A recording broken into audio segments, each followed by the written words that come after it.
Good afternoon. It is the Ask Dr. Renee Show. And if you've never watched the show before, this show is here to motivate and inspire you to live the life you deserve. Because let's face it, we only have one life. This is not a dress rehearsal. This is it. So you might as well live it up. So in the past, we've had some amazing guests. Just last week, we had Brian Smiley, who is the president and manager, just a whole bunch of things for Kevin Hart at Heartbeat Productions. The week before that, we had Brandy Riley, who is one of the many people that coaches me to do all the amazing things I do. We had Cherry Johnson from Punky Brewster. Yes, Cherry, my new best friend, Cherry, who's also Laura Winslow's best friend, Maxine. Then we had Cece Michaela from Girlfriends. We've had Queen of My Money team, Cassandra Cummings, my amazing money coach, Draca Jones, my trading coach, Jay the Trader. And in the past, we've had D Nice, Teddy Riley, Lisa Nichols, and a whole bunch of people. And my guest today is a returning guest. She was here last week in the midst of the COVID. So I am so excited for this show because today is May 1st. So what you guys may or may not know, especially if you didn't join my mailing list, let's look before somebody gets on me. Let me tell you right now to join my mailing list, text Live Life to 66866. Live Life to 66866. That's how you get on the mailing list. That's how you become first to know everything. Don't forget to comment, like, and share. Comment, like, and share so that we can get all the people watching. We need everyone to know this information. Because who doesn't need to live the life they deserve? Like, I need to know who that person is. So please make sure you comment, like, and share. If you have not already, make certain that you have subscribed and that you have hit the notification bell so you know when we go live. And I lost my notification bell. Oh, there it is. So don't forget to hit subscribe and subscribe to the channel. If you're not watching on YouTube, you're missing the party. The party is here at YouTube. You guys know that we have super chat and super stickers. So feel free to please, if you would like, contribute to super chat, super stickers, so I can keep bringing you all of these amazing guests and they're telling their life stories to you all. But May 1st is Allergy and Asthma Awareness Month. There's another month in there too we might actually talk about later, but it's Allergy and Asthma Awareness Month. And for those who have watched the show, then you already know that I have had allergies and asthma my entire life. And so, because of that, I did something very crazy. I think it's crazy because it's outside of my box. But I'm going to introduce now. You guys, I wrote a book, a whole book. And so, the book is called Mommy, I Can't Breathe, The Modern Guide to Navigate Allergies and Asthma. And so the book really gives you kind of a blueprint of how I made it 44 years with severe food allergies, causing me to stop breathing and have an asthma attack. And, and how I'm still here and how I did it, but I was able to live in other countries, leave my home period, but live in other countries. I grew up obviously as a kid. I went to sleepover. I did all of that stuff that a lot of people don't think you can do because of food allergies, but I did all that stuff. So this book is to help those that have children with allergies. And if you become an adult with allergies, you can hear how I navigated as an adult as well. So because of that, we're having a whole lot of allergy and asthma this month. I'm sorry, not sorry. But that's what we're doing this month. And for those that are in Chicago on Tuesday afternoon, I will be on Fox 32. So if you can, check it out. But I'll be talking about the book. So my guest today, she also knows about allergies and asthma. And so I was like, oh, well, you can come and you can talk about your experience because she's actually a mom and had to deal with it on the mom side, plus dealing with it as a child. So we grew up very similar. And then she ended up having children, which I've already claimed that my children will probably be just like me too, which is not a problem because I am not weird. I'm okay. So Eva Wilson, thank you so much for coming back. Hello, I'm so glad to be here. Thank you. If you don't know, she is Socamom, which is why it says that. So go to socamom.com. Please make sure you visit her site and all the things. And then, of course, she is the mother of Lemon Nerdy, who is doing amazing things as well. Her video just ended, her premiere video with Dork Diaries that I actually caught a snippet of. But yeah, so Eva, how was it for you growing up with asthma and allergies? Although you, just like me, had a little secret something in your house, just like I did. Yes. So I got lucky because my mom was a pediatrician and she specialized in asthma and allergies. So, it was good, but you know how they say when like mechanics cars are always the worst, right? Or people who are contractors and build houses, nothing in their house works, right? So, I always had things like I always had my inhaler, right? I always had that huge tub of triamcinolone for my skin. Like there was always, but, it was, how can I put it? All the best people are really, really good at taking care of other people from a distance or taking care of things from a distance. So it was very kind of matter of fact in our house. It was never you go into the doctor and you have this conversation to say, these are the things that are bothering me. It's like, this is just our life. This is what you do. And under the cabinet, there's going to be hydrocortisone if it's not bad, triamcinolone if it is bad. Your inhaler, you have one in the car. You've got one, I had my, what do you call it? My nebulizer that plugged into the car. Like it was just a routine sort of a thing.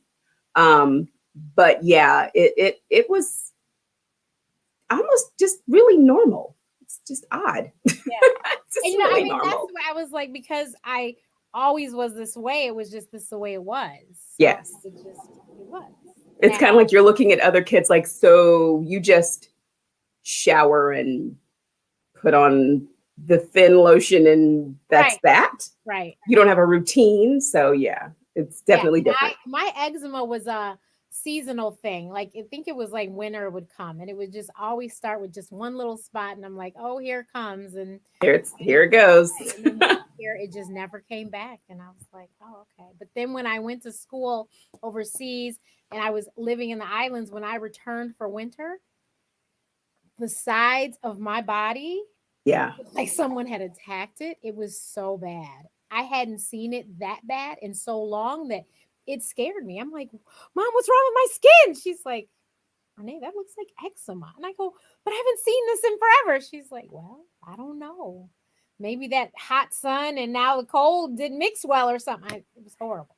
You just never know, because I know whenever we would go to the Caribbean, my skin would always improve. I don't know if it's the water. I don't know what it is, but I would come back and be like, I'm not gray. That's nice. Right.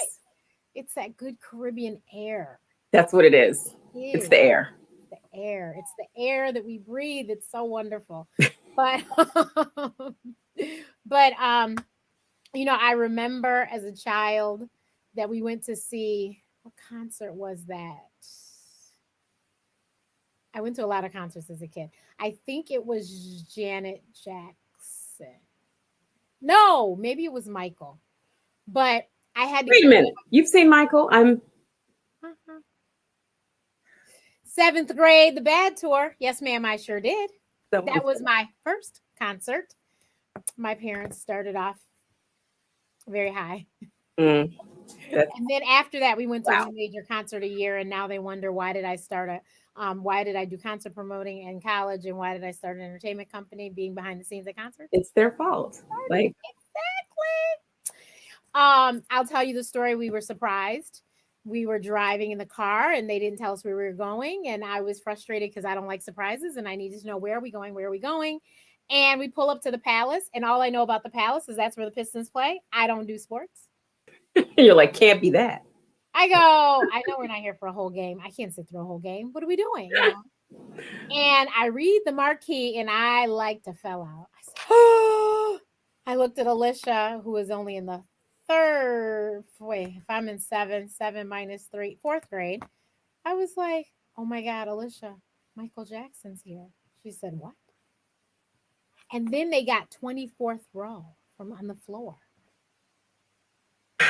But going not to be jealous of people, but this is hard. So going into the concert, this is in the days when I did have to actually carry my breathing machine with me. And me and my dad got stopped at security because, of course, breathing machines were not. I have one now that's this big. Yeah, It, the old tiny ones. yeah, it My was first one was like, right. It was on my shoulder. It was, and they were like, "What's this?" And me and my dad had explained, and then they were like, "Okay," and they let us through, obviously, with it. But the thing was, when I was younger, when I get excited, I would get sick. mm, And needless to say, one, you didn't tell me I was coming. okay. And then it was Michael Jackson, and you've seen the videos of people crying, and I was Passing always out. like, "What's wrong with them? Why are they crying?" Then I went there and was like, me and my sister. I remember we were standing on our chairs. At one point, we looked at each other. We're just like, "Oh my god!" I mean, 24th row, I think I probably would have, that breathing machine would have done me no good. None.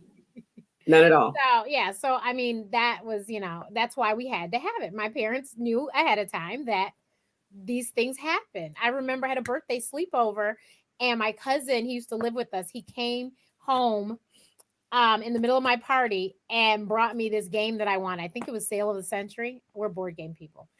And Sale of the Century was a game show on TV, if you don't remember. And I got so excited I had an asthma attack from the door back to my friends because I was screaming. I was so excited. Did you see Elle said she used to get eczema. She's on LinkedIn, said she used to get eczema when she was stressed. Listen, allergic, it's funny. Asthma and allergies, they really do react to stress. They don't really want to tell you that, but any kind of stress. Right. Like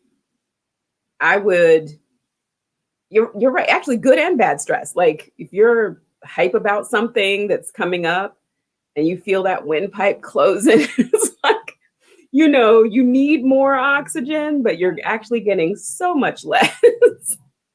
No, and you're right. I mean, it's no joke. That's why, like, I've done a lot of asthma studies and focus groups, and to hear people talk about how sickly they are, and I'm like, half of the problem is because you put it on yourself. I hate to say it. Like, you can't think about it and you have to take that off of you. And my sister, of course, sent me this lovely video last night of Nanny Joe of Super Nanny. Yeah. And she did this whole thing. These people have food allergies, and they only visited 4 restaurants because they were safe at those restaurants. And she said, well, tonight we're going to go to a new restaurant. And the mother starts bawling, just crying. Oh, I'm just so anxious and so nervous, and I hate to go to new places. And she's like, Joe's like, it's going to be fine. And she's putting that anxiety on the kids. Oh, it gets better. They get to the restaurant, and the mother says, we have this allergy, blah, blah, blah. And Nanny Joe says to the little girl, who is old enough to talk, she's like 9. She says, well, can you tell the lady what you are allergic to? And she starts crying on the spot. I'm like, oh my God. So, of course, Nanny Joe tells the mom, when you get anxious like that, you put that on her. And so, would it be okay with you if I took her to lunch myself? And she said, oh, that's fine. And she said, because she needs to be able to speak up for herself. And not be freaked out by herself, like her own body and what happens to it. Like she has to be able to advocate for herself. Exactly. And so all the time. Right. And so she goes back to the restaurant with Nanny Joe, and Nanny Joe tells the lady, I'm allergic to, Nanny Joe is an allergy sufferer as well. So she tells her, I have these food allergies. Hers seemed like they were, nuts and shellfish. That was Nanny Joe. So she's got nuts and shellfish, and she says, and she points to the little girl, and the little girl tells the lady what she's allergic to. It was like dairy, eggs, and something. And so when the lady left, after she goes, but do you know what you want to eat? And she said, I would like, and she orders her food. And so the waitress leaves, and she says, don't you feel much better? And she said, yeah. Was that hard? No. See, and that's why I think your book is, because we've been talking about this book for a long time, right? Shut up. So listen, it's here now. I can't, it's here.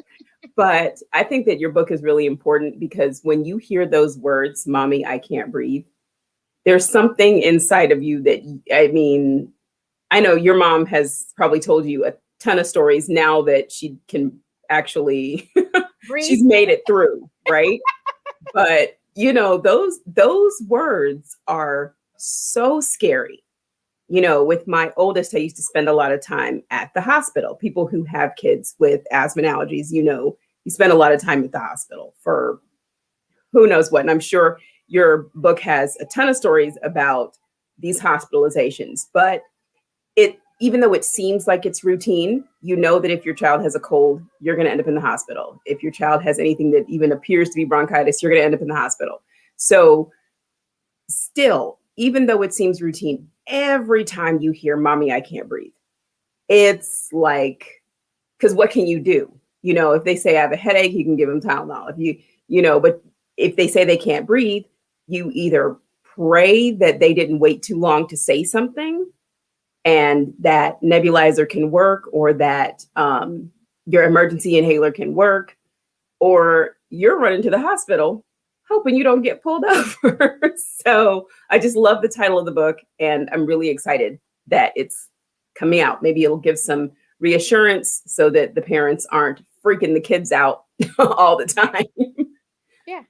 And then I've said to Eva many times, when I had allergies, like when we were younger, we were the only people. We were, you know, one in a whole lot of people at the school that had allergies. Whereas now they have entire preschools that are nut free. They don't let elementary school kids bring, you know, desserts to class, you know, to celebrate the birthdays. They don't let them bring food and stuff because there's so many kids with allergies. So it's not, so now to me, it's more common. So therefore a lot of restaurants have an allergen menu.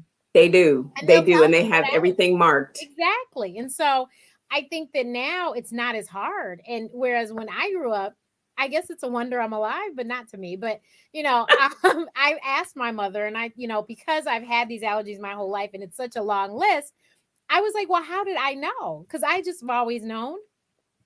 And that's just me. I've just known. Like, but she said, because you would ask to eat something and I'd say, no, you can't have that. You're allergic. And I guess I just memorized the list in my head, and then I was good and I knew, and I was fine. And I mean, my parents worked, you know, outside of the home. So they weren't with us 24/7. Right. We had to go to school. We had to go to aftercare after school. Sometimes we had to go to early care before school, you know what I mean? Before school, you know, I started preschool, I think at 3.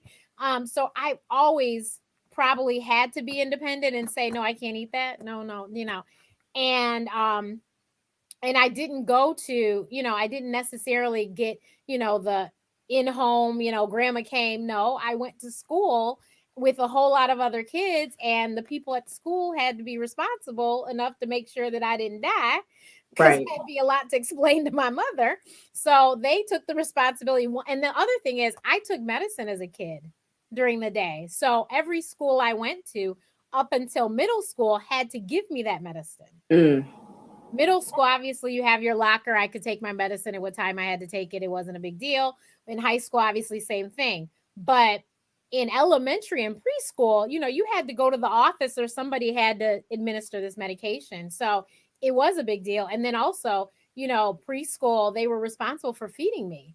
So they had to feed me at least 2 meals a day, I think, and a snack. So breakfast, lunch, and a snack, like that. So all these things were really important to make certain that you understood these are the things she cannot have.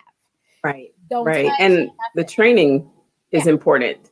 Training the people who are going to be around your kids, and training your, you know, your family, your friends, and then training your kid, you know, so they know, like you did, to rattle off those allergies. Like you walk into somebody's house and be like, all right, before we get started, please don't start cooking shrimp for lunch, because that's not going to work out. Yeah. You know what I'm saying? I remember cooking. So that's the other thing. Like I'd walk into my house and be like, okay, but I can't stay. Like this can't work. I remember my cousin, he might have been 5, and my brother's wedding, when they were preparing the food, they didn't change their gloves between the shellfish that they had put in like a pasta thing and working with the other foods. And it just never occurred to us, because, you know, he's got his little red bag that he carries. So he knows, I don't deal with fish. I don't deal with seafood, you know, and he's, you know, we have all of his stuff, but it never occurred to us because it was a catered thing. Right. So you figure you've done everything on your end. you just don't think that the people are not trained to do the cross contamination to make sure that they don't touch the seafood with this, because not everybody's going to report their allergies, right? So we spent the second half of that reception at the hospital. So I didn't see the first dance. I didn't see a lot. Didn't see a lot of those things. And, I love when we have these discussions about how it interrupts your life, right? So things that you probably won't be able to do again, you miss because of these food allergies and asthma and stuff like that. So again, as always, really excited for your book, because I know you're going to talk about all your different experiences and the things that you have been able to do, being fearless and traveling overseas. I know that scares the Jesus out of people. Like, I'm traveling overseas. They're home. What are you talking about traveling overseas? They're right to go to the restaurant down the road. Right. But you get on a plane, okay, where it's traditionally peanuts, and I'm sure when you first started traveling, they hadn't changed from peanuts to pretzels. It was like, you just live. All right. You're just going to have to deal. So, and honestly, I never even thought of it until recently when I've read people say, well, how do you try? I'm like, I never thought about, because I just mind my business. I'm in my chair and I'm not one that goes in and wipes down stuff. I just sit there. I usually fall asleep anyway. And I mean, my parents put me and my sister on the plane by ourselves when I was in the 3rd grade, I think, the first time. My sister's younger than me, so it's not like I had a big sister. My sister's younger than me, and we traveled. We got there safely. I didn't have an attack on the plane. All was well. I mean, that's your thing. Live the life you deserve. And I can see how, that training has gotten you where you are right now, because the sheer number of allergies that you have. Look, I hate to say this, but I would have put you into one of those bubble things that, the people that they just kind of like, it's a little hamster bubble. I mean, it's so bad. So when my oldest Evan was dealing with all of the asthma and everything, I used to carry him as if that was going to help. I don't know, but I wouldn't put him down on the ground. Girl, people thought I had lupus. The doctors were like, she might have lupus, because my arm wasn't working right no more. All kinds of stuff was happening. And then all of a sudden, one of the nurses was like, excuse me, let me just jump in here. Do you have a large toddler? It was like, I do. He was like, do you carry him everywhere? I was like, could be. It's possible.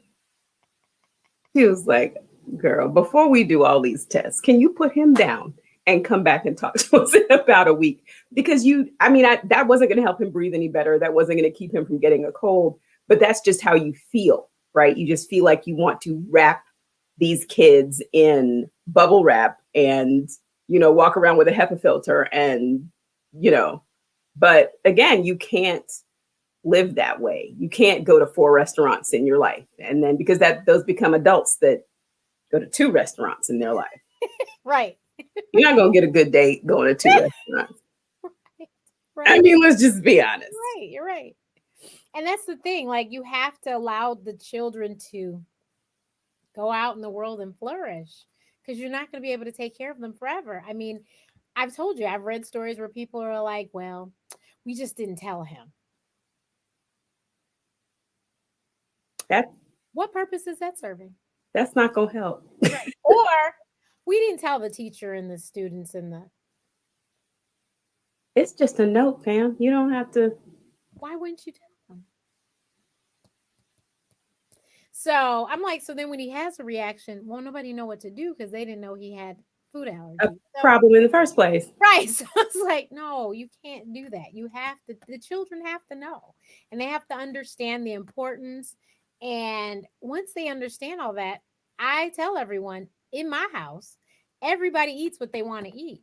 I'm the only person with these food allergies. So right. I'm the only person that can't eat stuff.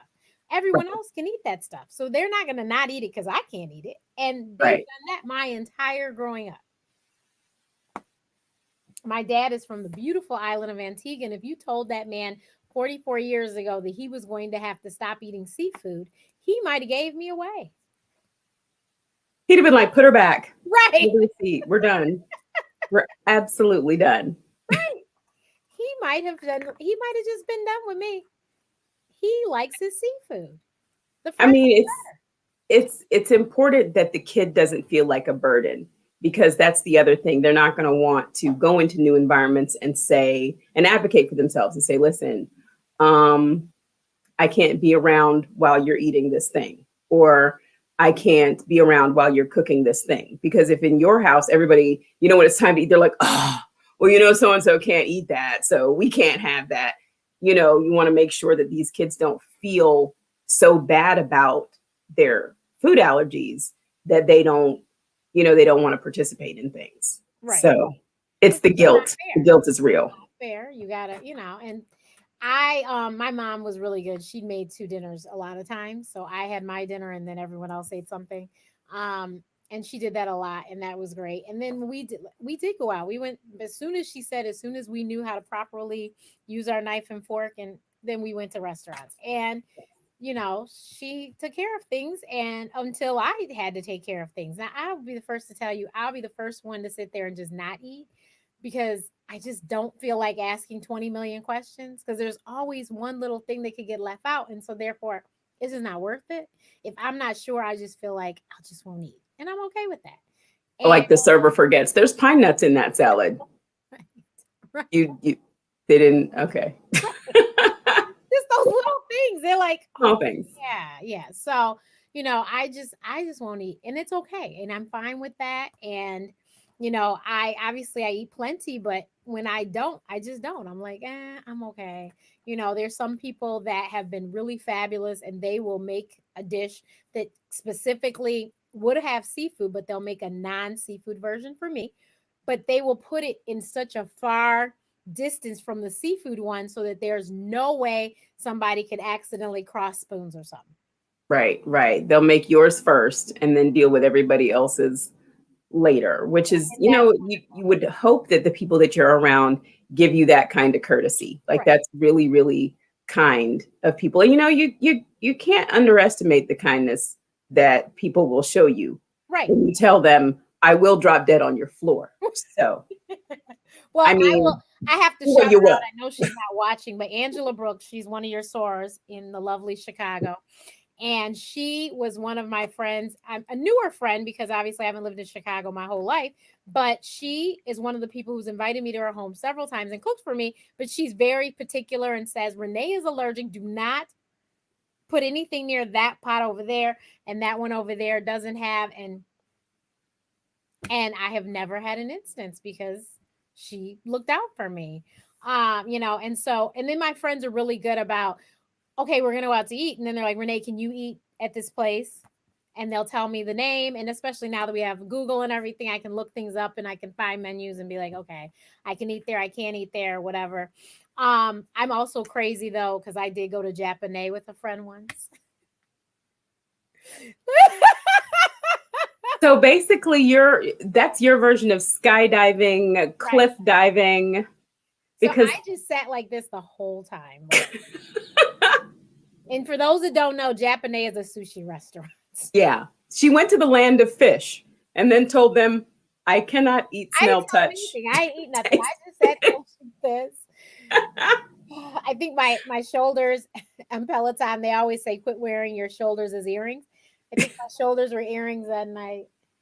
And I just, not that was going to help. Nervous myself. Like, I was like, this was such a bad idea. Like, why did I do this to myself? I've never went back since. I went that one time, never went again since. And nothing against Japanese. That's what they do. It was me walking in there that knew that wasn't a good idea. I knew what the place was. Listen, I have kids who are obsessed with like Italian and Italian adjacent food, and one who is allergic to olive oil. Right. And let me tell you how I found out, because I was putting olive oil in my hair. And whenever I would have her on my shoulder, right, at the end of the day, her whole forehead would be blazing red and bumpy. And I'm like, all right, so I'm breastfeeding. I haven't had cheese. I haven't had, all the list of things you Right. can't have when you have kids with allergies, right? So I haven't had any of those things. The two oldest had milk protein allergy. I knew it was coming with her. So I had a year of not eating any of the best things, right? And so, but her forehead looks like, she's got sunburn.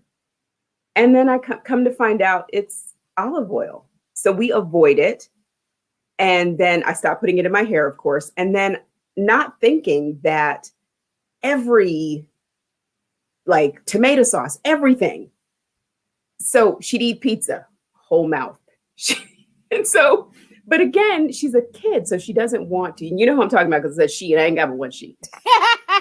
So, she doesn't want to get left out of pizza, right? So she would eat the pizza and everybody would be like, go wash your face, go wash your face. Because it was only the contact on her skin. Like her mouth wouldn't swell up or anything like that. It was just if it touched her skin. Gotcha. And we knew she had like 5 minutes, right? So she'd be like, listen, I'm going to risk it all. I'm risking it all for spaghetti. I'm risking it all for everything.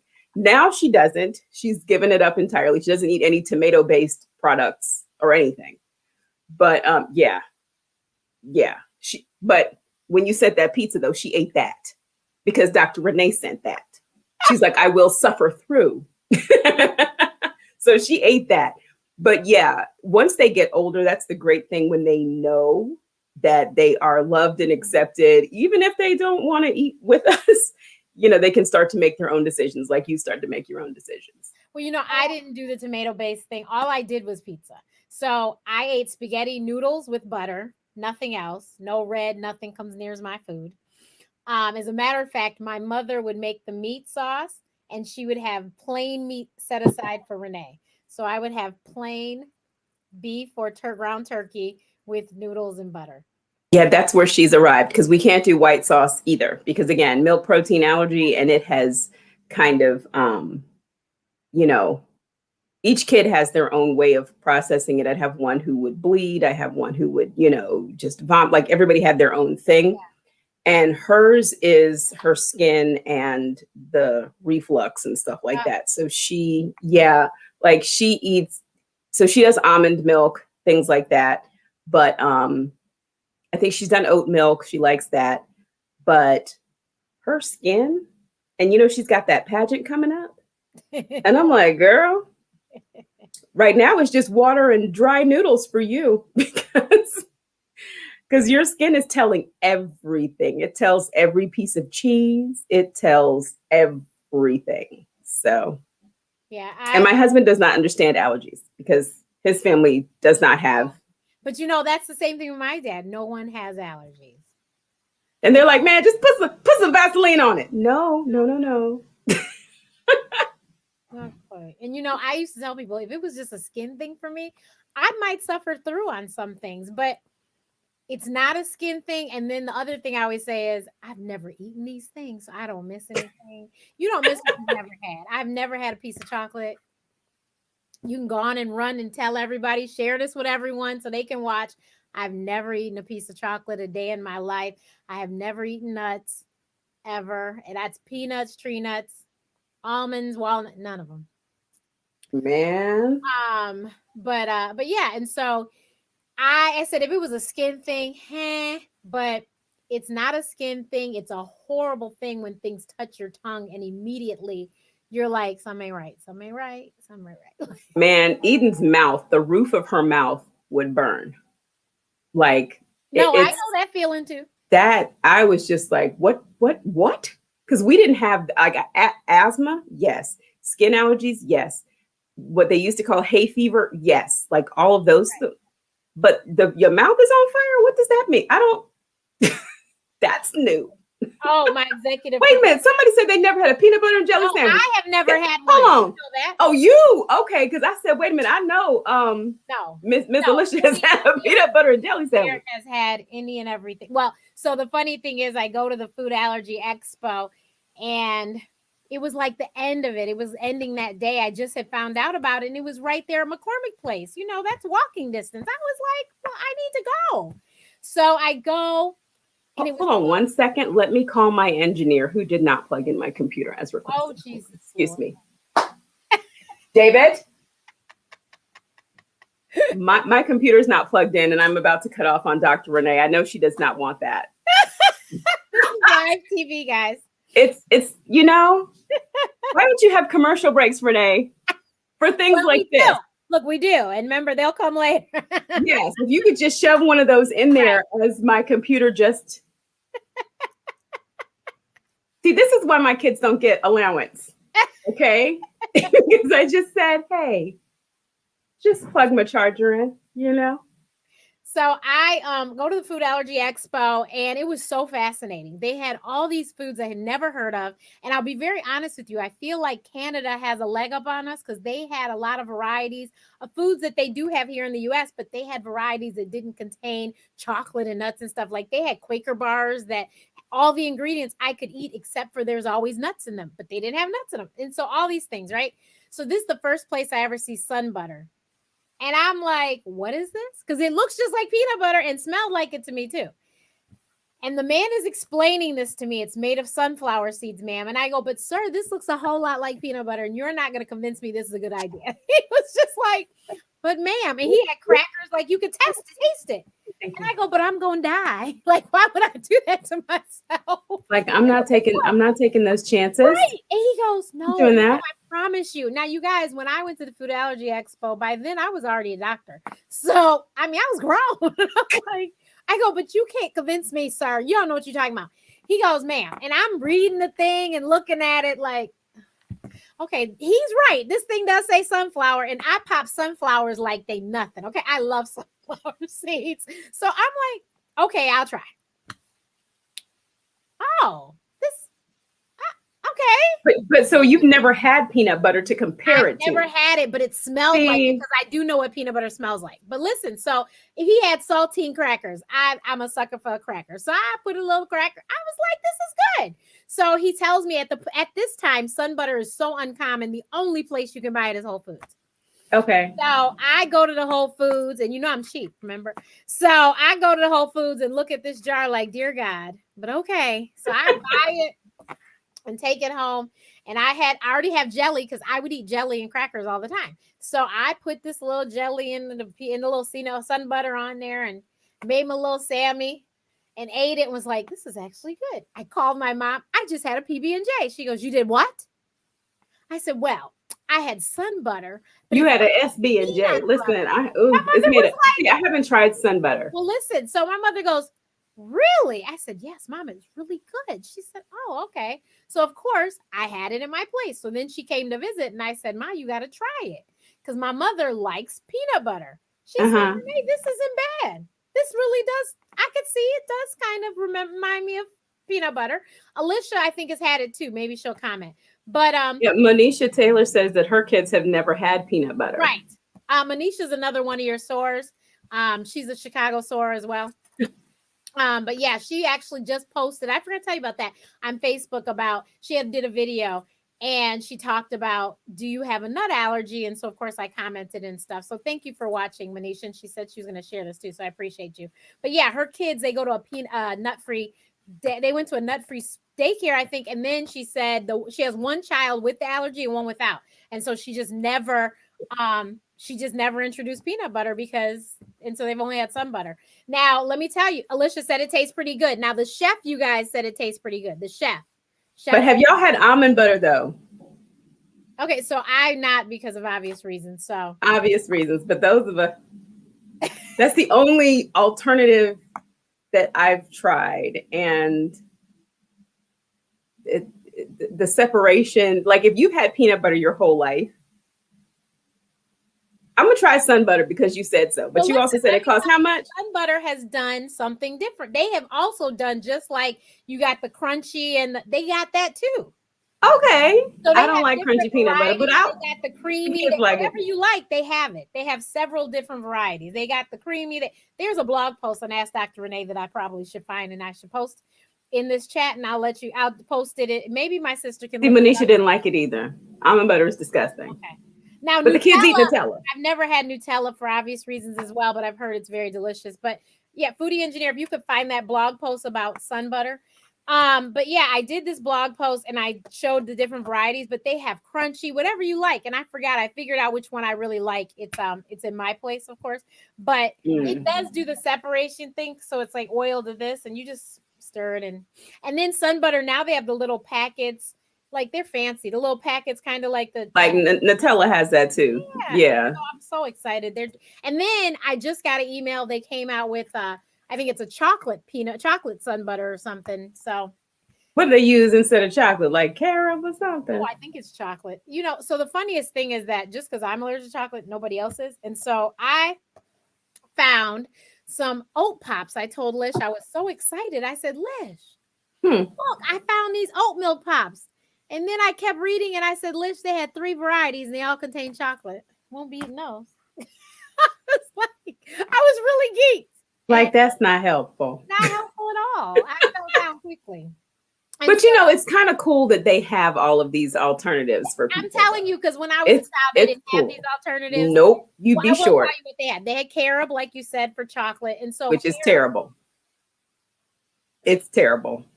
I didn't. Well, because I didn't know what chocolate tastes like, and I'll tell you, Alicia had told me as a child the chocolate wasn't that great, and so she's not a huge chocolate person. No, she wasn't just saying that. She's not a huge chocolate person.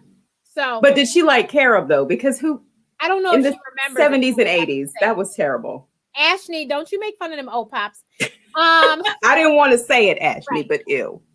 Right. Don't you make fun of and Elle, please go get your daughter allergy tested and make sure it's a scratch test and not a blood test. You guys, there's 2 types. You can have a blood test. They draw your blood. They give you, this is what you're supposedly allergic to.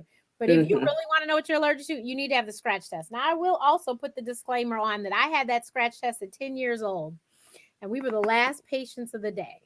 Why do I know this, you guys? It was the most traumatic experience of my life, and you have to read about it in the book. But I'm not getting scratched again. I'm just going to let you know that. So I'm just telling you. Wait, Elle doesn't like chocolate either. I don't understand. How can I Okay, so still... look, Foodie Engineer, the chief chef, because my mother really was the first gourmet chef in the house. Then Alicia came. She said carob is gross. She agrees. It's disgusting. Okay. It is a 70s and 80s horrifying hippie treat. It was terrible. But you guys, carob, they made bars that reminded you of bars that people eat. So I think Nestle is the bar that has the Crispies in it. They had like that. My mother bought all these things. She went to this really nice health food store and she would buy me all these things to help me. And I never really jumped on the bandwagon with the carob, like was all in love with it, but we tried. She also got a mayonnaise that wasn't mayonnaise. And I never got on board with that. Now you've got aquafaba, which I have not tried, but I'll tell you this, because I couldn't eat bread, I didn't eat my first sandwich until I went to med school. So you know that? I learn new things about you weekly. And wow. See, she found my article. Best executive producer ever. Thank you. That's the article about sun butter. You guys can see all the different things that I was talking about with sun butter. But so you guys, I've talked about tea time. This is my tea time partner. We were doing tea time before the corona happened. We did tea time in person, and then the corona happened and we didn't stop. Thank God. Okay, Keisha, I am not deprived. I'm fine. Really. I don't know that she is, because listen, chocolate has saved me so many times. It's, ooh. I don't do drugs, but you find something else, So yeah, I had a Subway sandwich. Kudos to Subway when I was living in St. Martin in med school, and that is the first time I had ever eaten a sandwich. And I called my family and told them I had Subway, and the phone went silent. They were like, "What did you eat?" But you weren't nervous at Subway because they just touch everything. You watch them though. I mean, Eva, if I want to say you need to change your gloves, you can easily tell them that. But no, I personally, my experience, because I'm standing there, I watch them put the gloves on and everything. Now I've ordered Subway on Uber Eats and stuff. I've never had a problem. Thank you, Subway, for training your staff appropriately. Because yes, tuna fish is in Subway and other things that I probably shouldn't be eating, that I can't eat. But I am kudos to Subway. I've not had a problem ever, but Subway was my first sandwich. And my mother goes, like I said, after the silence broke, they go, what did you eat? Because because I'm thinking of all the things that can go on there, and you don't eat any of them. So I told them I had a grilled chicken breast with cucumbers. Oh, did I mention I don't eat raw? I'm about to say, do you eat cucumbers though? That's the only one. That's the only one. Raw is cucumbers. So they were like, oh, well, how was it? I go, I liked it. And they know I really wanted to be well, not necessarily, but I wanted to be like that man. We're not going to mention his name that went to Subway every day. Cause I would walk to Subway. Cause they put the Subway by my house. So I would walk to Subway and I get my sandwich, and I loved my Subway. Then I found out about that, what was that putting in the bread? I took a pause on Subway for a minute, but I'm back. I'm okay. So I have a question for you. I know this is your interview, but I got a question. No. So what food, if they said to you, you are allergic to this and you can never have it again, what would send you over the edge? For me, of course, it is chocolate. I can just tell you that now. That's not going to work out for me. What if especially if carob is the alternative, that's never going to work. It's so what? Potatoes. It's what? Potatoes, girl. Yes. I like mashed potatoes. I like French fries. I was thinking the same thing. I like what is it? What they don't call them hash browns. What's the other thing they call the potatoes? It's like they're chopped with with the peppers, like I get a staple, yeah. Mm-hmm. So that would be my one too. Potatoes would send me over. That would take me out. When I had that test at 10, they tried to tell me I couldn't have corn. And my mother was like, but she can eat corn. And so I have not had a problem with corn. The doctor told me home fries. The chef helped us. Home fries. Thank you, chef. So Ashley said pizza. Pizza would have sent her. Would be a problem too, but she only gave me one, Ashley.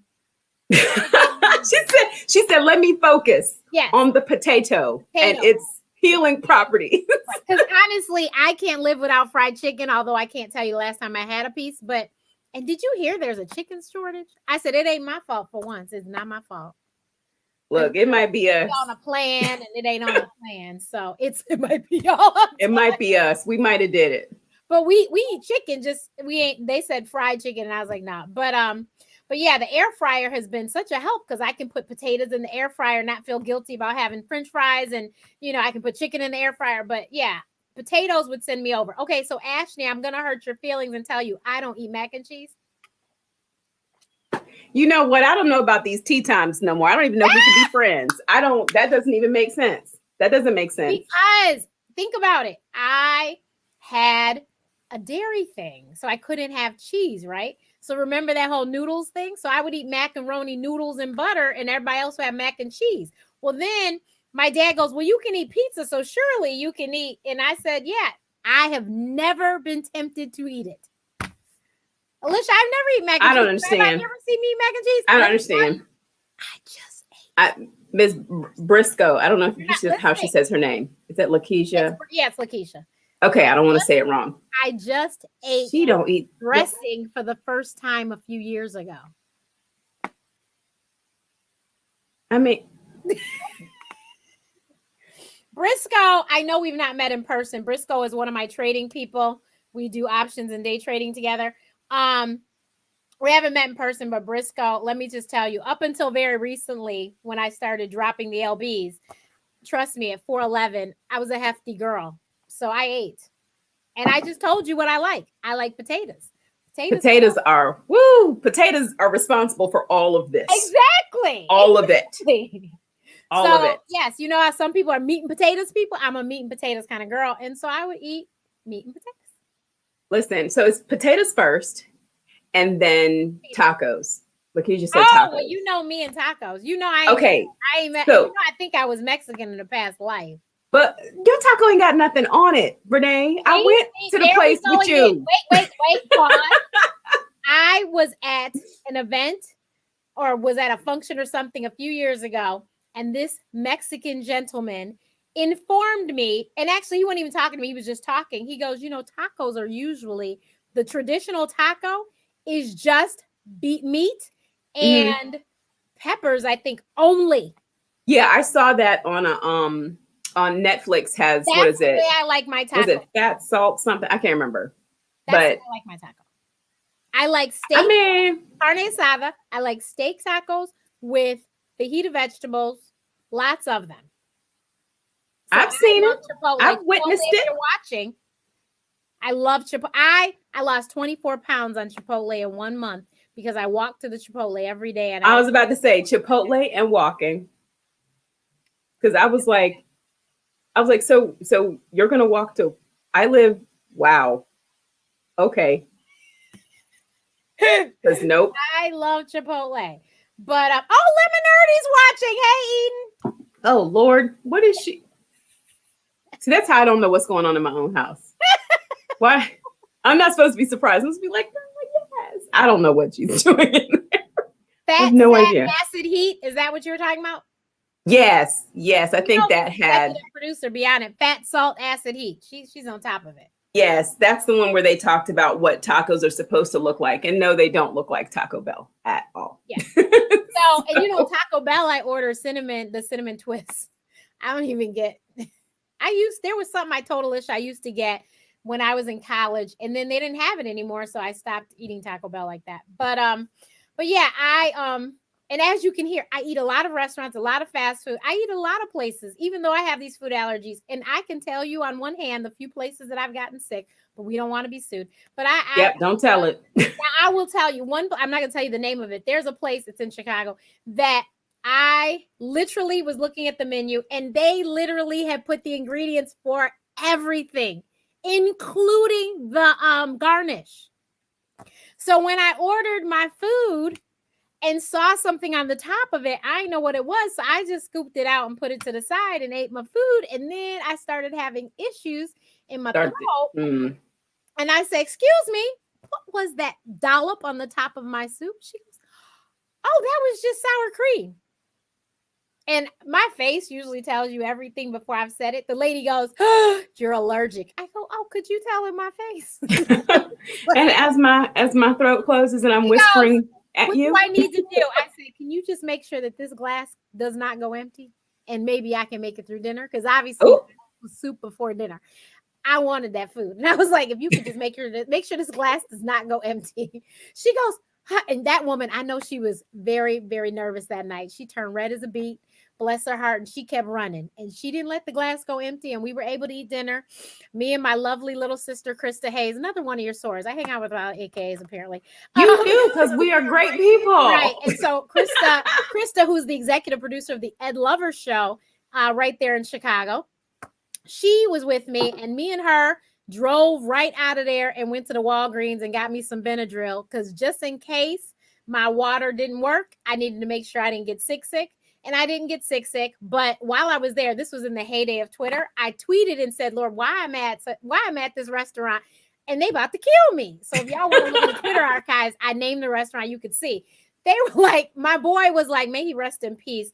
He died a couple years ago. He tweeted me back and said, Renee, their Twitter ID is such and such. I was like, oh, I'm not about to tag them people. Gave me the information. I literally tweeted them and told them, and they DM'd me the Monday morning. So this must have been Friday night. Monday morning, they DM'd me, asked me for my phone number, called me as soon as they got in the office, basically, and were like, we are so sorry. What just happened?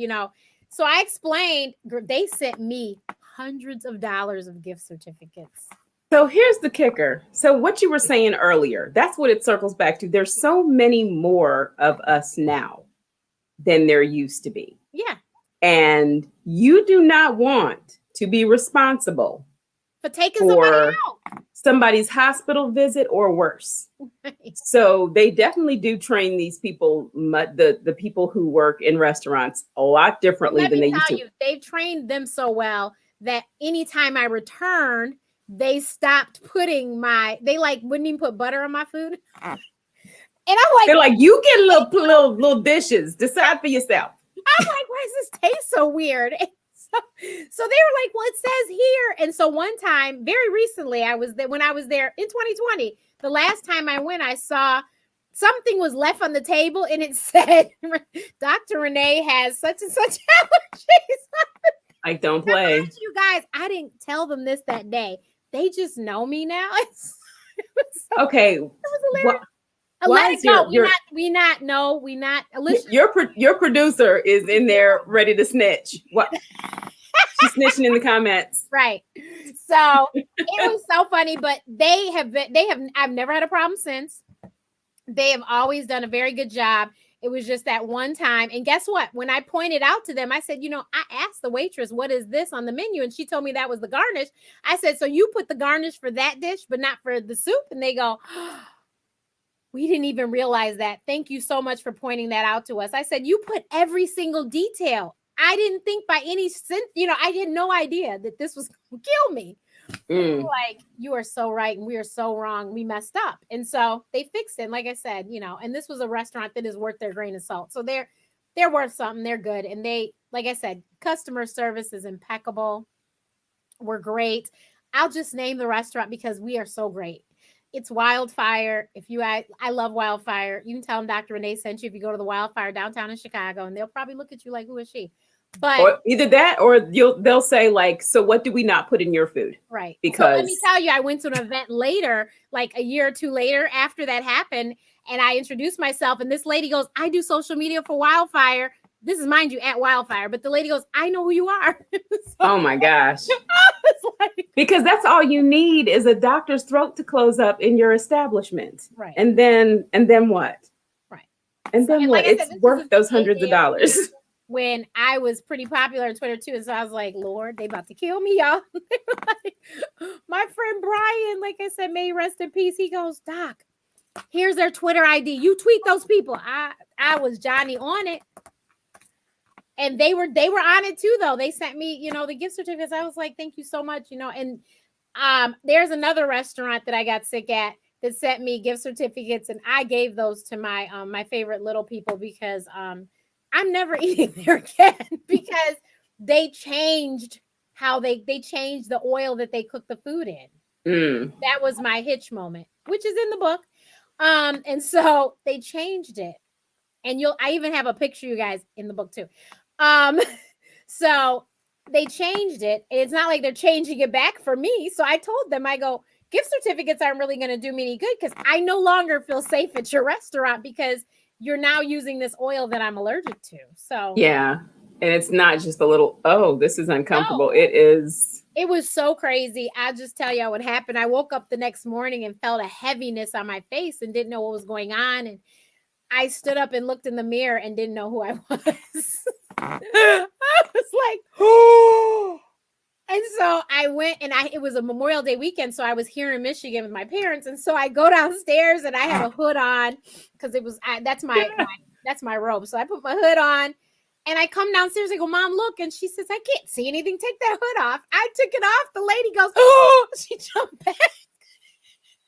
See? I go, Mommy, it looks that bad. She goes, Renee, what did you do last night? I go, I washed my face. And so, I'm crazy. I had washed it with Neutrogena wipes and they were dried out. So, you put a little water. So I go, they were old. And she goes, oh, maybe you shouldn't have used those.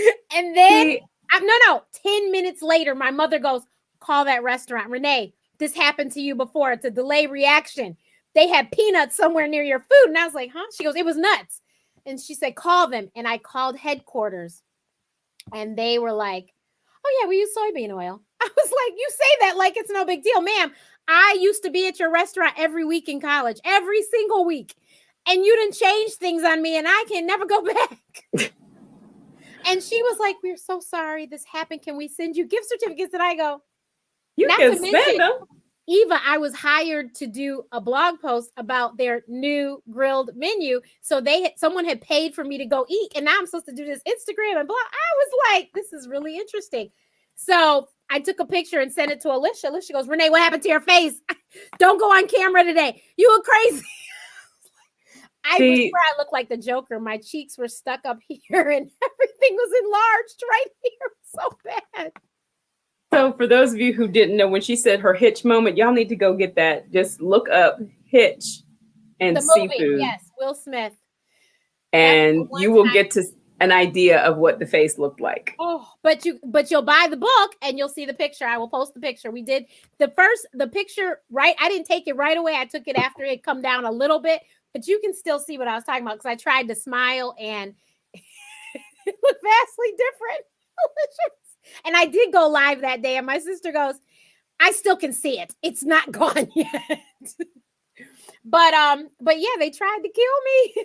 So my sister was like, we need to thank God that your face reacted, but your throat didn't while you were sleeping. Right. Can you imagine if I was sleeping, my throat closed, you guys, I wouldn't have been able to save myself. So thankfully it was just, my face, and literally took some Benadryl and it went back down several hours later. But that was crazy. And it's so crazy. That restaurant, I really won't name because I can't go back. I just can't. There's nothing I can eat there because you guys use soybean oil and it's in the air. Like when you water. And actually, when I went and gave the coupons to my best friend for her kids to eat, I said, we can go. I'm just not eating. You guys enjoy. And it's on me. So I just sat there and drank my water and they ate and had a great time. But Auntie Nene didn't eat because I'm not eating there anymore. Man, and unfortunately, there are some places that I just had to cut off and I just can't eat it again. And it's okay. You learned your lesson. You're thankful that you didn't die and you don't repeat the same mistake again. Right. I have to ask, okay, since potatoes can never be off the table, would you substitute it with yuca? Yes, I eat fried yuca. I eat fried. Alicia, what are the things you fried that we've had in the air fryer that weren't potatoes? We've had some other starches that weren't potatoes, but yeah, we're good. Okay. Sweet potato fries. Will you eat them? Sweet. Oh, I love me some sweet potato. Okay. You don't know. You didn't know this era of me, but I used to make sweet potato fries every day myself. I baked in the oven. Yes. Oh, okay. And I knew exactly which grocery store to go to get the right sweet potatoes that were nice and big. And I was the queen of sweet potato fries. Mrs. Wasson, yes, I still call her Mrs. Wasson. I babysat her children. My sister and I both did. She remembers when she prepared fish, not knowing about my seafood allergy. Remember, you guys, I can't smell it cooking. I can totally be around you when you eat it. As long as you don't touch me, I don't touch you. But I cannot smell it cooking. She didn't know about it. I came to babysit and I was like, so we got to figure something out here. My mother's going to have to come because the smell was in her house. And it's so crazy that it can just be in the air. My little cousin, if he gets to the door and he's like, that would happen. I think he had to be 5 and he just gets to the door and he's like, what's that? I took piano lessons from the time I was 5 until I was 17, and we took them in her house. Our piano teacher, may she rest in peace, Mrs. Villarreal, and if she was making seafood, I was like, I'm going to go sit on the porch and wait for my dad to come back and pick me up. I'm going to give him a call and let him know that I can't stay. I mean, it's really crazy that, it can kind of disrupt your life, but I guess it's kind of like a testament to how you were raised that people didn't see that first. No, they saw Renee because Renee just does, Renee still babysits. Renee still dances. Renee still does all of these other things. She just ain't gonna be in your house while you cooking your fish. And you know what? My mother also, she sent me and my sister, as you said, dances. I did dance. I competitively danced. So I went to competitions out of state and my sister danced with me. And so she would go with me. My parents sometimes couldn't go because of work, requirements or whatever. And so commitments. And so my sister went with me. And it's really good that you're able to do all of the things. Yeah. And you don't, unless it's one of those things, because there's people who have allergies. I didn't think it was possible, but way more severe than you or I had to deal with. More odd ones, yeah. So their lives are significantly limited. Yeah. Because there's people that are allergic to even more particular things, like it's, this chemical in this, so you can't have nothing processed, all sorts of stuff. But no, thankfully it's not that way for me. But my sister would go with me, and my dance teacher, Gail's dance phase is still around, Gail Winnie, and she was amazing. She knew I had allergies. She knew I had asthma. She was like, you have your stuff, you're good. And I was good. And I knew how to take care of myself. My sister also, whom I always called my nurse, she knew how to take care of me. So if I got so sick that I couldn't do it, she could do it, for me. She also was my taste tester.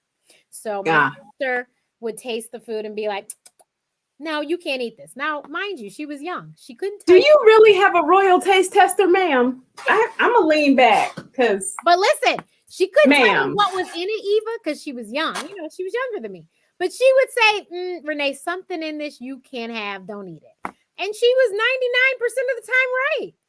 You have a royal tester. Like, this is why you are the way that you are. But then my mom, she thought, because my sister was my person and my sister always went with me. So then when I left by myself, she's like, Lord, what's she going to do now? Because there's nobody to, buffer for me. But it was okay because like I said, either I just don't eat or I'll ask questions if I feel like asking questions. My mother says I live on the edge, and I agree, I do, because I will sit there and not say a word, but my sister will be sitting next to me and say, excuse me, what oil do you fry that in? I'm sitting there like. Kimberly Jordan asked, how did you find out that you had allergies? So, Kimberly, I didn't tell that part, but it's in the book, but I was born asthmatic, and then my mother had fed me oatmeal, and I had asthma attacks daily, and that was pretty quick to figure out that something's wrong with oatmeal.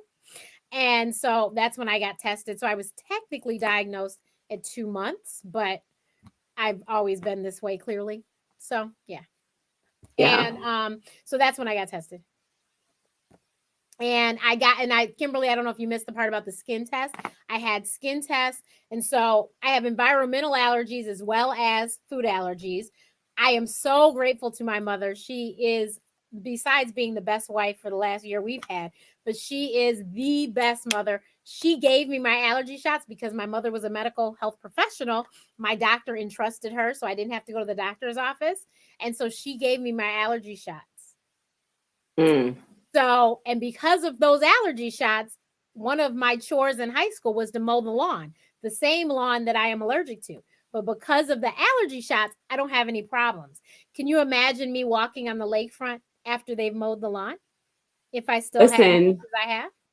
I have to turn off the air in the car and just sweat it out and roll up the windows. If I get caught in traffic and they're cutting the grass on the sides, I can't do it. Yeah. I will be wheezing. Right. I remember, and I think that it's really important to get tested if you're allergic to anything. Me too. Because then they'll tell you, because I didn't think about the fact that regionally there are different trees that you have not been exposed to. And there's different types of grass that you have not been exposed to. That pollen down there is, my sister used to live in Georgia. That pollen's on a whole different level than up here. But get this. So I had managed to make it through Southern pollen, got to DC, Maryland. And so I'm used to pine trees, like that kind of thing, right? Get to DC, Maryland. Y'all got, you don't live there, but they had trees with like whole leaves, like whole. I would walk under these trees, and I remember an ambulance had to come get me from the metro. They call it landscaping. I call it a death walk. I was like, what is like, and I just felt my throat just like it was folding in on itself. And, nobody was cutting grass. I just walked under a particular tree. And then I saw the tree again at the church and was like, this is going to be a problem. Because you just don't, if you live in a region for a really, really long time, and then you move to another one you don't even consider, they got a whole other set of stuff there. Luckily, coming to Chicago, I haven't, had any crazy issues. I just know to roll up my windows when they're cutting the grass. But other than that, no new trees, nothing like that. She said she didn't have allergies until she moved to Maryland. Look, Maryland got some killer sticky. I don't know what, like you can't dust it off. Like it gets into it's on you. If it's in your hair, it's in your hair. Like it feels different. In the South, it's like a dust that you can blow around. But in Maryland, it sticks to your eyelashes. You get out of the car, take your glasses off, and there is a sticky film of pollen on I've never seen anything like it. And the crazy thing is, it is just a season. The day that it stops, you're fine. Wow. That day, there is it cuts off one day to the next. It's done. It's crazy. That is. But yeah, if you suspect your child has allergies, you need to definitely get them tested. And you guys, I love all my colleagues, all my medical colleagues, but if your child is diagnosed with anybody's allergies or asthma, they need to see one of two doctors. Allergy and immunologist, that's one doctor, or a pulmonologist. Your pediatrician is probably superb, but these people, unless they're like her mom who specialized in allergy and asthma, who went to the conferences, like my mom, because she was a respiratory therapist, she went to the conferences with those doctors. So she knew all the latest and greatest that was going on with asthma because she was right there at the conference. But if you have somebody that doesn't know and isn't up to date on those things, a lot of the medicines they get out of date. My doctor, she became my pediatrician because our pediatrician, that story is in the book. So my allergy and immunologist became my pediatrician. May she rest in peace, Dr. Marva Morris. She was amazing and she kept up to date. So my medicines would change as things got better. I'm proud to tell you now I don't take any daily medications. It's been about 4 years now, I think, and I haven't had to take daily medication. Thank you, Dr. James Thompson. That's my current allergy and immunologist. If you need somebody in Chicago, I will give you his information, or you can look it up. He's with Associated Allergists, and he just tell him I sent you. That's my buddy. But yeah, he's the one that finally was like, you know what? You don't have to take this anymore. I was like, what? And the last drug I took was Advair, the discus. I'm sure you guys have seen it on TV, the little purple discus. And he's like, you really don't take it anymore. If you feel fine, you taking this is not making you feel much better, then you're good. And so we did a month trial, and I go, so every day I would inhale, exhale to see how deep I inhaled and exhaled to see if it was like some vast difference. And it wasn't. He's like, don't take it. You're fine. So I don't take it anymore. So you have a question. Can you just request the allergy test, or do you have to wait for a reaction? No, I would request it. I'd say, I think that there might be a problem, and you request it. And yes, that pollen in Virginia it's the cousin of Maryland. It's terrible. But you have to be very let me tell you, that scratch test was no joke, okay? Especially if you have a lot of allergies. Can you imagine? They put the stuff in my arms and in my back. And I was allergic to just about everything that was injected in me. Yeah. They tell you, don't scratch. What? So I did an asthma study like 3-4 years ago, and it was just the environmental one. So they just did my arms, and they said, don't scratch. Oh my God, I was on fire. I was like, please tell me this is over soon. I'm dying. And I swore I had a picture I was going to put in the book because I swore I took a picture and sent it to my family to show them, look, still allergic because my arm was red everywhere and it was all puffy. I was itching so bad.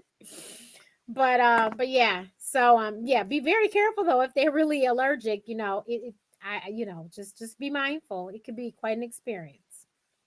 But it's a necessary thing to figure out what's going on. If you have a child with eczema, that eczema and asthma actually go hand in hand usually. So if they have eczema, you probably should need to check to make sure they don't have asthma.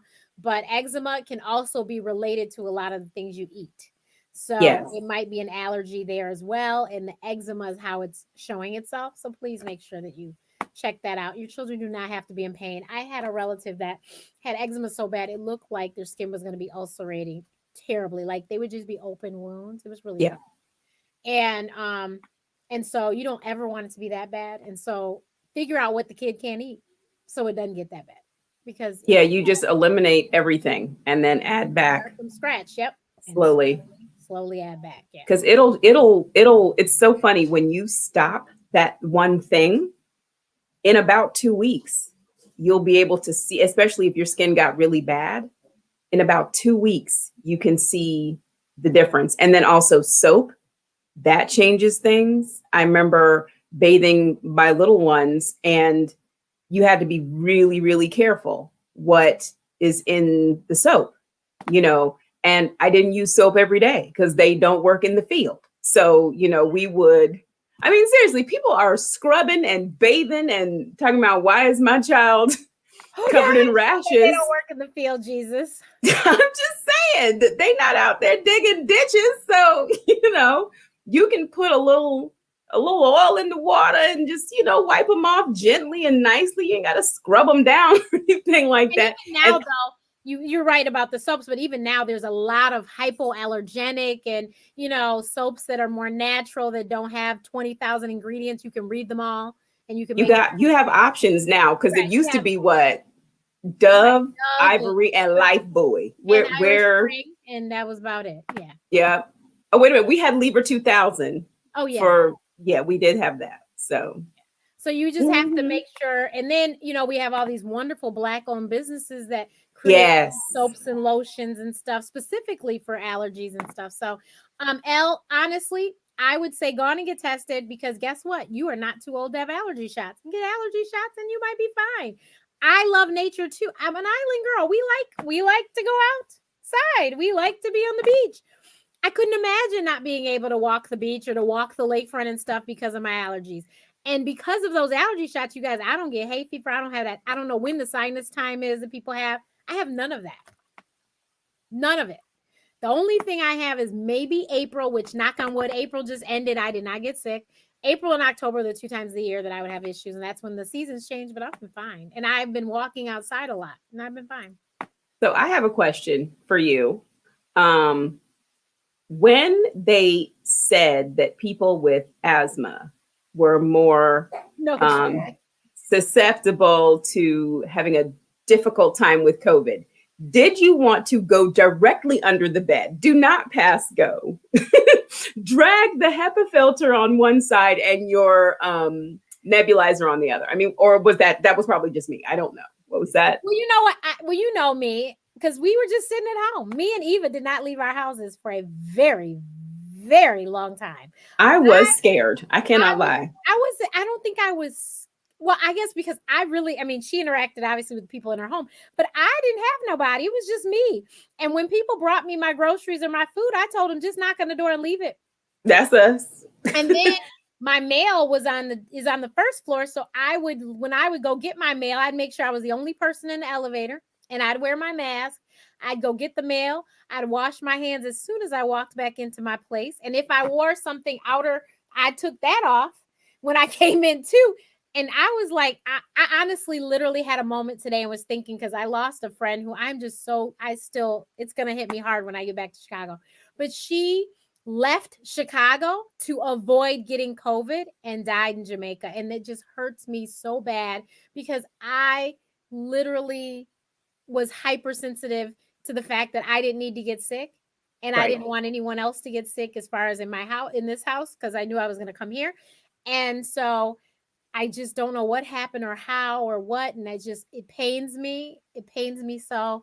But that was my thing, I just was like, we washing hands, we staying clear. When I finally came here, I literally came in the front door and went straight to the bathroom, took my clothes off, took a shower, and then I said hi. See, I'm going to tell you what. You were the first person I know during the pandemic to get on a plane and be like, girl, I'm fine. Look, I got this face shield. And I went and ordered the face shield that she had. I mean, this was a big election. Kudos to my voting people the people I voted for got elected, FYI, in case you all didn't know. But so when you hear somebody say vote or die, she is not playing games. She put that mask on and said, I will get on a plane and go vote. N95. Then I had a cotton mask. And then I had a plastic shield. I'll put the links to my shield is so cute. It's not down here. People keep asking me about that shield. People at the post office everywhere. Now I have my own link, right? Remember, I got the hook 'em now. Look, where's the producer so she could put that link in the chat now let me see if I can grab it. I got 4 of them. People ask me about those, and I was like, if an asthmatic physician can get on a plane with this, then clearly I need to go ahead and get mine. I had to vote. It wasn't an option. What I tell you, my executive producer's on top of it. Here comes the shield. Thank you. Oh, I don't have the link sitting here. Oh, yes, I do. I just have to figure out which one it is. So this is my shield. Can you see my shield? And I like it because you can still see the face through it and everything. Yeah. I love it. I love it. I'm gonna have And to I don't look like a welder. Have you seen the ones where you look like a welder? Like, I don't want to look like that. But so they have other ones like this that are you know, tinted and stuff. I don't need all that. But you guys, if you see me around here in Michigan, this is what I have on. I went to the UPS store today and I still wear two things. Yeah, that's me. This is me. Exactly. You can wear See your the glasses. Okay, I have not figured out how to get that nose piece out. Ask one of your children. You just pull it down and out. But ask them. I couldn't get mine out. I can't even tell you where it is. I just thought I don't know where it's at. But there's a little middle piece here, but it just comes right out. But yeah, it goes right over my glasses. You guys, I didn't have to keep fuddling with my glasses or anything. I flew to Chicago on a Saturday morning. My friend picked me up, stayed. She drove. I was in the backseat driving Miss Daisy. She kept her mask on. I kept my masks on. And she drove me to my place. My ballot was in my mailbox instead of the mailbox over here, like I asked them to send. But it's okay. Thank you, Illinois. So I filled out my ballot. She drove me to the voting place. I put my ballot in the box. She took me back to the airport. I was home for dinner. But listen, but yeah, voting. flew, and it was y'all don't understand. It wasn't nobody in this airport, but girl, Chicago was off the chain. I was nervous in there, but here there was no one. But yeah, I love my shield, and I will put the link in this. I will put the link down here as soon as I figure out where it is because I know I had it and I can't figure out where it's at, but I'm gonna figure it out. But yeah, I love it because you can wear your glasses. And like I said, I wore, this is only one mask, but I usually wore the N95 and a cotton one over it. So I still had two. But yeah, I feel comfortable. So I was nervous. I wasn't nervous. My whole thing was, because you know me, I'm positive Patty. I said, Renee Joyce, you can't get sick. So that was it. And then, you know, I got asthma from my mother, right? Okay, so the Queen Mother. She said, no, ma'am. No, ma'am. So those were my two concerns were that me and my mother cannot get sick. Now, did I ever think my father would have a stroke in the middle of all this craziness? No. But, and then he ended up yeah. So, but thank you, Jesus. Me and my mother, we didn't get, because of the asthma, it's me and my mom. My sister has asthma too, but me and my mother's is far worse. So neither one of us got it. I will tell you that I am fully vaccinated. I've had both of my shots. And so I have not been to the grocery store in over a year, but after Wednesday will be my 2 weeks. I think I will feel comfortable finally to go to the grocery store. So maybe I will start to venture to the grocery store, but you'll still see me with both of these on.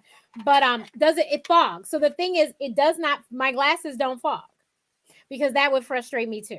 So, and the whole thing is you see, I can talk with it and it's not foggy. You see, my glasses are fine. I can see out of them. That's the important thing. Now, I will tell you that I usually wash it. What is it? Remember, we talked about this. I clean it with something so that I make sure that it stays pretty clean and it doesn't have any fogging issues. But did you know there's glasses cleaner now you can buy that's anti-fog? Of course there is. I did not know that. I've not purchased it, but when I bought these glasses, they told me that at the store. Yeah. And I bought these in the pandemic. And so they told me that. And I was like, oh, but I'm cheap. So I wasn't buying that. So I didn't buy it. So I use these little microfibers. I use these little microfiber cloths and I clean my glasses. And I got a whole bunch of them off of Amazon for cheap. And so we can swap them out and wash them and all that great stuff. But yeah. So I personally did not wear gloves like everyone was wearing gloves everywhere. No, I didn't do that.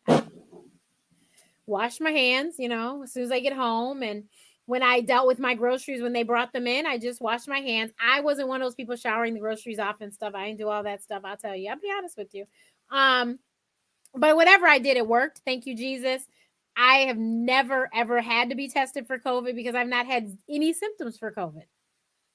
And because I stayed away from people for so long, there was no way. Now, once I ended up here, and then we ended up having to go to the hospitals and the rehabs, those people weren't playing. So they were taking temperatures and asking questions and everything every day when we went to visit. So we have, and the people in this house, several of them have had tests. I just am the only one has not, and no one has ever come up positive. So I am so happy to say my entire house is vaccinated. We are all fully vaccinated, and we are so grateful to God that large parts of our family are vaccinated so we can actually see them. And that's going to make a huge difference in my father's recovery process, I think. So I'm really excited. But yeah, I'm glad that Lucretia, this is a game changer. I love it. I am definitely going to put that link up. So make sure you just check the box below, because I can't find the stupid link. I swore I just sent it to someone this week, but I don't know where it's at. But I thought I did. But yeah, so so I traveled. I actually had to get a plane a second time. I had to go get my hair done because I had to. So you can talk about me if you like, but I had to. It was a Look at the necessity. people living the life they deserve. She says, I deserve my hair did. Well, no, it wasn't even that. It was that I get paid to be on camera and I could not look scraggly. So, That's true. Listen, yeah. I So get it. I had to, I had to do what I had to do. And once again, same thing, wore my stuff, left in the morning, came back in the afternoon. And actually, that airport was empty. I fly to St. Louis. St. Louis was empty. It was empty coming back. It was lovely. I had the whole row both times. I was good. Mm. Yeah. So Manisha did the same thing. Wash your hands, hand sanitizer. That's what I did. I did not leave my apartment, so it wasn't like I was walking outside to get anything from anyone outside anyway. But I always had hand sanitizer when I drove here. I had hand sanitizer. And then I did go back to Chicago. I drove one time and I had hand sanitizer, and I wore gloves. I did have plastic gloves for the gas tank. And then I threw those away at the gas station, got in the car, sanitized, and kept it moving. I ordered. Yeah, I use a napkin and toss that sucker right there because gas. I ordered food from people, like I said, and didn't have a problem ordering takeout and supporting local businesses. You know that I did not want anything to happen to Spoken Bird, so she knows that I had to order my banana bread loaf, and we can't let it go. No, we can't let that go. And so yeah. So I did a video. You guys can look. There's a whole bunch of videos about asthma, but there is a video about asthma and COVID and all the precautions you should take and how serious it was. I mean, COVID was attacking the lungs, and so hello. Yep. And it's a scary thing. my lungs, right. And I just got my lungs where I don't need medication. All I need is to take 10 steps back. Right. Right. And I've talked to people. I've actually had people on the show that had COVID and are still having symptoms. And they had COVID in March of last year. Right. And I said, no, and then these people, when they say it was painful, and these are people who've given birth, I said, if you've given birth multiple times and said it's painful, then I'm not strong enough for COVID. So therefore, I'm not going to get it. And they talk about the scarring on the lungs and all of this. And I'm like, I can't even imagine what my lungs look like right now. That's what made me nervous. I was like, my pulmonary function test is now looking normal. I don't want it to go looking bad again. Like, that's all I need. And I ain't skinny either. I don't need any of those things. I run today for exercise. I couldn't run as a child. I couldn't imagine going back to these things. Like, I was like, no. So I took COVID very seriously. I wasn't playing, and the people around me took it seriously, and that's what we did. We did what we had to do, and for the most part, most of us made it alive. Thank goodness. Yep, I just had my second shot too. Yep. So I'm so glad we are all good, and we can soon see each other again. But this has been great, you guys. Next week we have another phenomenal guest. So what I forgot to mention was that Socamom, she's Socamom, it don't have nothing to do with soccer. It's soca, the music that we love. Soca is a music from Trinidad. She is Tobagoan. I always say it, whatever.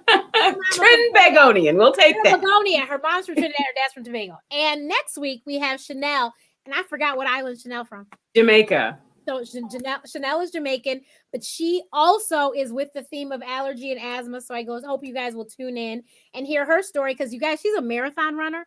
Now, fitness guru. Yeah, love her.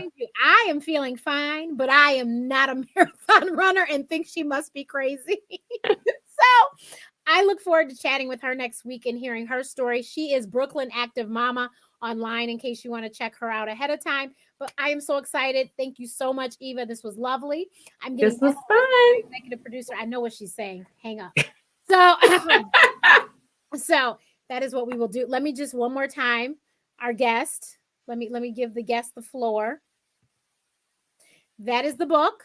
And if you guys are on my mailing list, let me throw that up here one more time. Get on the mailing list. Live life, which Eva gave me. Thank you. to 66866. And why does Eva love the title? Because she came up with it. And listen, tea time. You got to find a friend for tea time. You guys, tea time comes up with all sorts of things. You know, we created a whole Socamom summit last year in tea time. So you guys, tea time, man. The links are down there also in the box below. But Mommy, I Can't Breathe is the book. And there is an Instagram account as well. There's nothing on it yet, but you can check it out. But if you text Live Life to 66866, you will be the first to get the link to pre-order the book. So I know you don't want to miss that because I will, of course, autograph it for you. Oh, Mrs. Watson's a Trini wannabe. Listen, is it the food or the music or the people? Because listen, I think she's done Carnival. Like before I knew what Carnival was, I think she did Carnival. Listen. Oh, Latanya is a fellow pediatrician. Latanya, Socamom, Eva's mother is a pediatrician as well. We're retired. But Latanya is a Spartan and she's a pediatrician. So I know she knows all about this and she's also a mom. But thank you guys so much. I will see you next week. Chanel, thank you so much. I look forward to meeting you next week right here on the air. So everybody, make sure you are tapped in so you don't miss anything. If you follow me on all my social, Ask Dr. Renee, you'll see it all. Follow Eva at Socamom because she shares all my stuff and I share all hers too. And thank you to those who listened to me and paid attention to Lemon Nerdy because she got her hours. So we are so excited to welcome her to the partnership program. So you guys have to check her out. So thank you so much. And thank you everyone for watching. Oh, Mrs. Watson said all of the above, the music, the food, and Carnival. Yes. Yeah. So that is it. And that's all. Thank you guys. We will see you next week. Eva will in the comments as usual. So you'll see her too. Bye. Bye.